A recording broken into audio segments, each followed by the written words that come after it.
प्रितीच्या बाबा भयणीनो, आज व्हडा दबाशान आमी बाग्युंत बार्तोलोमियो सांत बार्तोलोमियो ह्या दोमदुताची परब आमचे फिरगोजेन समोरुमता.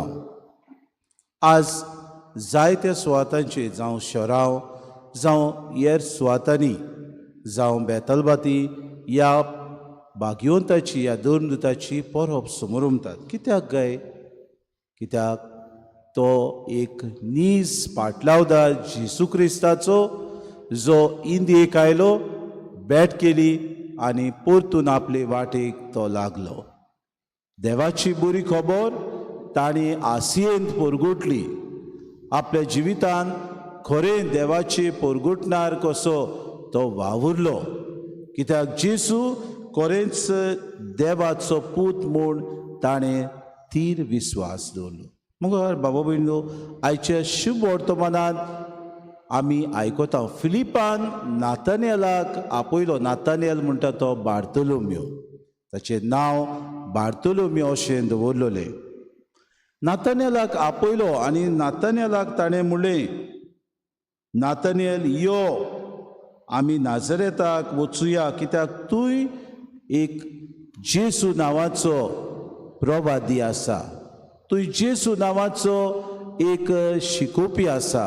तूं जेसू नांवाचो एक गुरुजी आसा.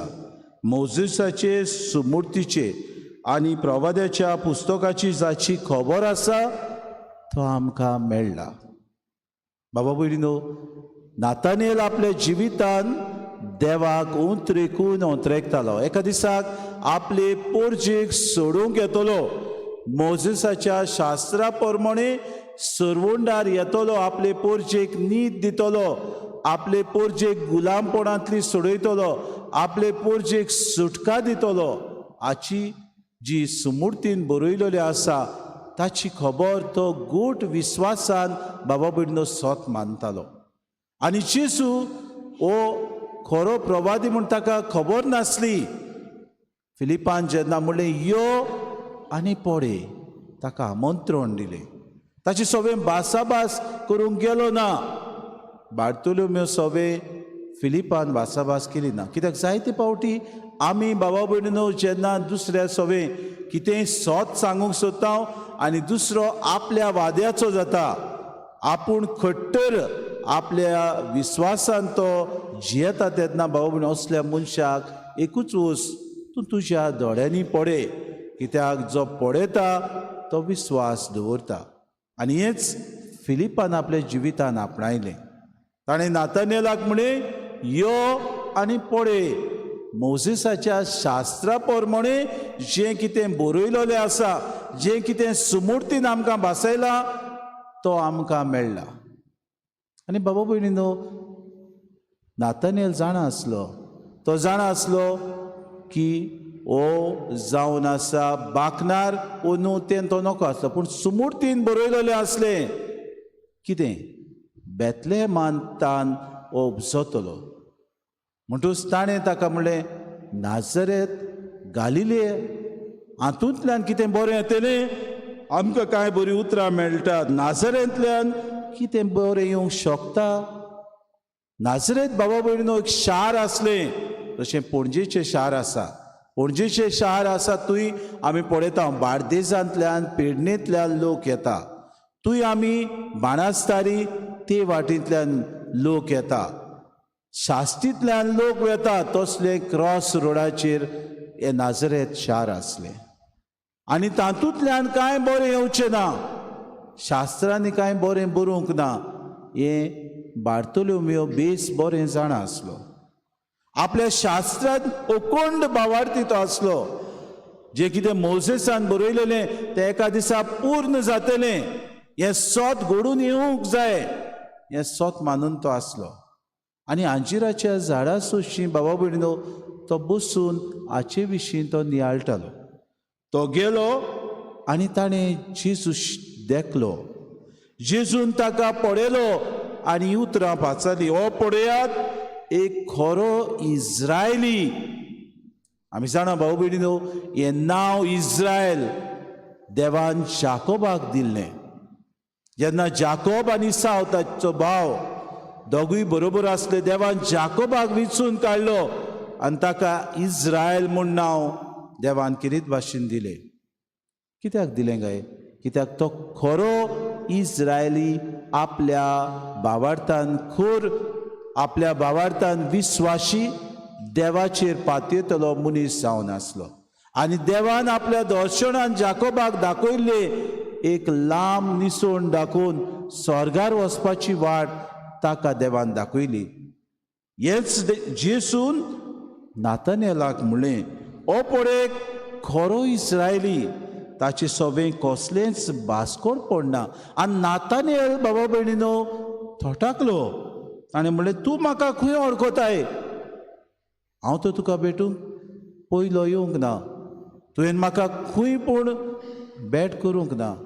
तुवें कोणाच्या तोंडांतल्यान म्हजे विशीं आयकूंक ना. तूं म्हाका खंय वळखताय? आनी जेसून ताका जबाब दिलो, फिलिपान तुका आपोवच्या आदीं तूं आंजिराच्या झाडा तोडा आसतना हांवें तुका देखलो. बाबा भयणीनो, आंजिराचें झाड जावन आसले एक झाड जें सावळी दिता. तुमी आंजिराच्या झाडाक पळयलां जाल्यार आमी नको, ताचे सगळे रूख भाव भयणो सुदोड, ताची पानां व्हडलीं.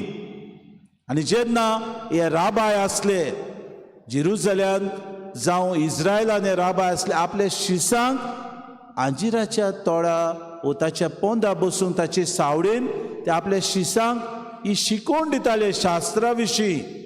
आमी जाणाव जेन्ना गुरमी खूब पडटा तेन्ना आमी सावळीक वेता आनी एक थंड वारो येयलो म्हणटच जिवाक बाबा भयणीनो बरें दिसता. ते भाशेन आंजिराच्या झाडा सुशी वचून सावळेन बसून तो देवाच्या राजा विशीं बार्तोलोमेव बाबा भयणीनो चिंतालो. केन्ना हो मसियस येतलो? केन्ना गुलामपणांतले आमकां सोडटलो? केन्ना आमचे इस्रायल पोरजेक न्हीद मेळटली? केन्ना आमी ह्या संवसारान अदीक आनी अदीक सुफोड पोरजां, एक ग्रेस पोरजां जी देवान बासायल्या, ती आमी परतून जातली. कित्याक तो जाणा आसलो ती सगळी गुलामपणांचेर. दोन शास्त्री आनी फारिसियो आडगां नाडगां करून जेव तांकां बाबा भयणीनो फरमायताले. आनी आपल्या जिवितान हो मसियस एका दिसाक येतलो आनी आमकां दाखोड करतलो हें ते भासावणेचेर ताका भरवंसो आसलो. आनी बाबा भयणीनो ताका लागून नातानेलान पोरती पाडून जेसूक म्हणलें, गुरुजी, तूं देवाचो पूत, तूं इस्रायलाचो राजा. एकाच धोपक्या जेजूची नदर ताचेर पडली तेन्ना जेजून आपल्याक वळखलो, आपली चिंतना पारकिली. होच तो मेसियस म्हूण बाबा भयणीनो उक्तेपणी ताणें आपली परगोटणी केली. तूं इस्रायलाचो राजा. आनी जेजून ताका परतून जबाब दिलो आनी म्हणलें, तुका आंजिराच्या झाडा तोडा देखलो, इतलेंच तुका हांवें म्हणलें म्हूण तूं विस्वास दवरताय? आतां तुवें म्हजेर विस्वास दवरलोय. हांव सोडवणदार, हांव मेसियस, हांव येवचो आसो तो तुमकां सोडयतलो, हें तूं विस्वास दवरताय देखून जेसून ताका म्हणलें, हांव तुका सोच सांगता, स्वर्ग उक्तो जाल्लो तुमी देखतल्यात आनी देवाचो पूत मनशाच्या पुताचेर, देवाचे दूत मनशाच्या पुताचेर चोडलोले आनी देंवलोले तुमी पळयतले. जे जाकोबाक देवान दर्शन फावो केल्लें तेंच आपले उद्देशी पूर्ण जातले म्हूण जेसू बाब भयणीनो आयच्या शुभ वर्तमानान आमकां कोडीत करता. केदें व्हडलें भाग की आपल्या उद्देशी देव किरीत भाशेन ह्या संवसाराची सोडवण करतलो. आपल्या उद्देशी सगळे देवदूत स्वर्गार आसात ते चोडटले आनी देंवतले. जरी तर तुमी म्हजेर विस्वास दवरलो जाल्यार हें सगळें भाग तुमकां फावो जातले म्हूण तो बार्तोलोमेवाक भासायता. मोगाड बाबा भयणीनो, आज तुका आनी म्हाका क्रिस्ती जिवीत जिवंक एक आव्हान, एक चॅलेंज. बार्तोलोमेवान आपल्या जिवितान ही देवाची येवजण मानून घेतली. बार्तोलोमेवान आपल्या जिवितान जेजू सोडवणदार, खरेंच मेसियस म्हूण आपूण तो खालती जावन विस्वास ताणें दवरलो. जेजूचेर आमी विस्वास दवरता. बावतिस्मा वरवीं आमी क्रिस्तांव म्हूण बावडनो मानून घेता. आमी काय बरें तें गीत गायता, आमी क्रिस्तांव न्हय आयज कालची पूण सांफ्रास. ताच्याहून अदीक आमी आदली क्रिस्तांवां. कित्याक आमकां जो धर्म फावो जाला, आमकां जो बावार्थ फावो जाला, ह्या भाग्यवंतान बाबा भयणीनो ह्या दोन दुतांनी आमकां तो फावो केला.